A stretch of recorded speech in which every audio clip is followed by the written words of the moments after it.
Buenas tardes, me llamo Rosa Vargas, soy estudiante del Profesorado para la Formación Docente en Bibliotecología. Para el espacio de didáctica general de la profesora Rosana Ojeda, analizamos el material de Daniel Feldman, capítulo 4. Este autor nos dice que la programación forma parte del intento sistemático por resolver problemas relativos a la enseñanza y el aprendizaje, y expone 3 razones que avalan la importancia de programar. La primera es que se hace con un principio y una finalidad.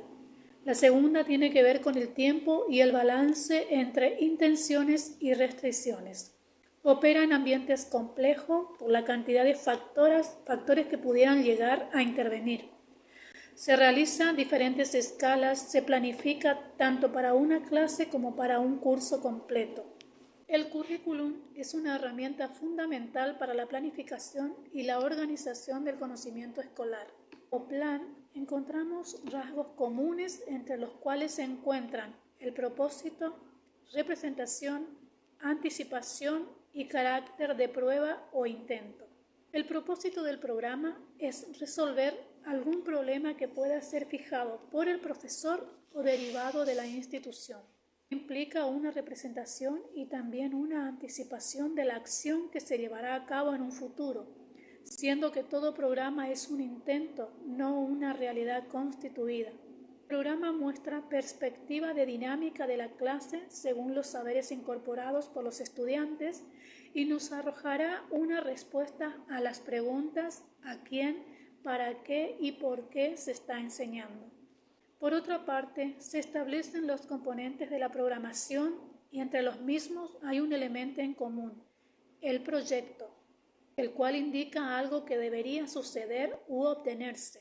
La programación consta de los siguientes componentes principales: intenciones de la unidad, objetivos o propósito, lo que el profesor pretende enseñar, selección de contenidos, su organización y secuencia, tareas y actividades.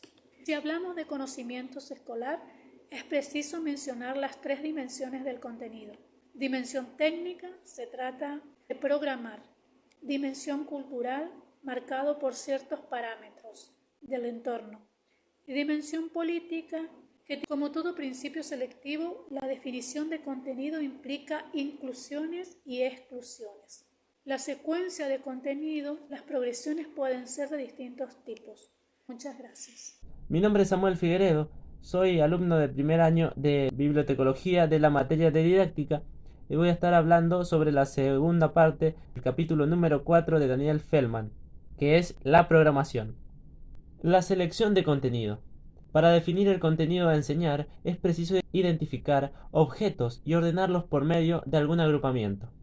Por ejemplo, historia o problemas socioculturales contemporáneos. Cuando se utiliza la expresión selección de contenidos, se dice una verdad a medias.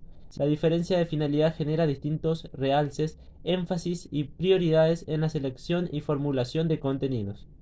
Es necesario agrupar la asimilación de los modos de pensamiento fundamentales, de las técnicas necesarias para el estudio, empleo de ficheros, manejo de base de datos, comunicación de resultados, etc. La selección debe asegurar progresividad en el avance, conceptos o ideas ya estudiados.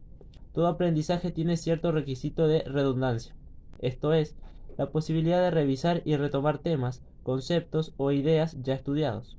El dilema, siempre presente, se da entre la extensión, tratar una cantidad importante de contenidos, y la profundidad en el tratamiento de los temas. De un balance siempre difícil, debe responder a la pregunta ¿qué tipo de argumentos avalan la inclusión de aquello que fue seleccionado? ¿Por qué puede exigirse a los estudiantes su dominio? Deben poder ser transmitibles en el tiempo disponible, diferenciar qué aspectos del conocimiento resultan obligatorios, cuáles son de importancia, pero pueden ser opcionales y cuáles serán facultativos, o sea, opcionales para los profesores. La organización de contenidos siempre se definen en base a una forma de agrupamiento. En esta época es dominante la forma de organización disciplinar del conocimiento escolar.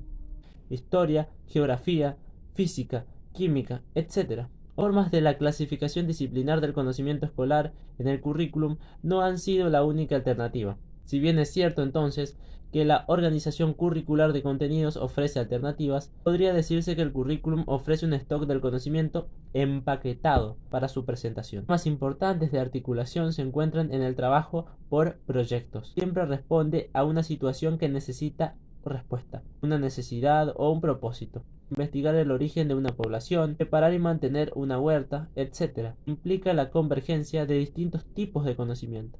Una secuencia puede pensarse como un recorrido entre algún tipo de unidades, por ejemplo, cuando se ordena el contenido siguiendo un orden cronológico. Secuenciación de contenidos. Cualquier proceso de enseñanza implica cierto orden y se secuencia según una variedad muy amplia de criterios: edad decreciente, aumento de la extensión, aumento de la profundidad en el tratamiento, ámbitos de experiencia, teniendo en cuenta el tipo de material, rasgos de los alumnos en relación con el aprendizaje. Algunos de ellos pueden ser enfatizar aspectos de la realidad mediante relaciones de subordinación o supraordinación entre clases de conceptos. Entender un concepto implica ubicarlo en una red conceptual. Lógica del aprendizaje. La secuencia del contenido se realiza en función de alcanzar aprendizajes cada vez más complejos, dejando de lado la lógica propia de las disciplinas. Se toman en cuenta los problemas relacionados con el grado de dificultad del contenido. Actividades como parte de la programación. La selección de actividades exige relacionar propósitos y contenidos con condiciones y recursos. Es muy difícil aprender a investigar si no es investigando, o a dirigir una clase si no es realizando este tipo de actividad. El valor del contenido de la propia actividad se verifica de manera importante en áreas del currículum que habitualmente quedan sin programar y constituyen solo parte de las declaraciones de finalidades. La articulación de elementos en la programación. Todo programa supone ciertas expectativas con respecto a conocimientos, capacidades y actitudes que se desea promover en los estudiantes. Buena parte de las intenciones educativas consisten en poner a la disposición de los alumnos una versión adecuada de conocimientos, artes y destrezas que tienen un valor formativo específico y propio, sino de tipos de actividades socialmente constituidas que los alumnos deben tener oportunidad de poder experimentar.